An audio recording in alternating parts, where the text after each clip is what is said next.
రాష్ట్రంలో చంద్రబాబు చేస్తున్న ఆర్థిక విధ్వంసాన్ని కాగ్ కళ్లకు కట్టినట్లు చూపించిందని మాజీ సీఎం జగన్ అన్నారు. తమ వైసీపీ పాలనతో పోల్చితే కూటమి ప్రభుత్వం అధికారంలోకి వచ్చాక రెవెన్యూ లోటు, ద్రవ్యలోటు దారుణంగా పెరిగాయని ఆరోపించారు. 2024 నుంచి 25లో 80,000 కోట్ల అప్పులు చేశారన్న జగన్ తాము 62,719 కోట్ల అప్పులే చేశామని అన్నారు. రాష్ట్రానికి వచ్చే రాబడుల కంటే ఖర్చులు చాలా ఎక్కువ అయ్యాయని తెలిపారు. బడ్జెట్లో కల్పిత లెక్కలు, మోసాలే ఉన్నాయని అన్నారు.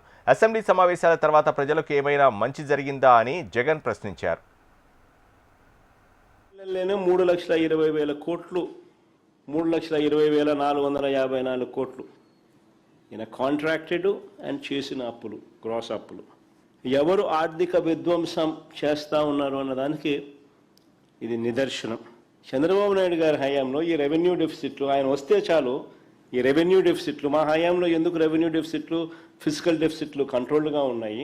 పెరగడానికి ప్రధానమైన కారణం ఏమిటి అంటే రాష్ట్రానికి రావాల్సిన ఆదాయాలు రాష్ట్రానికి రావడంలో విచ్చలవిడిగా జరుగుతూ ఉన్న అవినీతి, దోచుకో పంచుకో తినుకో, అందరూ జాయింట్గా రాష్ట్రాన్ని దోచుకుంటూ ఉన్నారు కాబట్టి రాష్ట్రానికి సంబంధించిన ఆదాయాలు పెరగడం.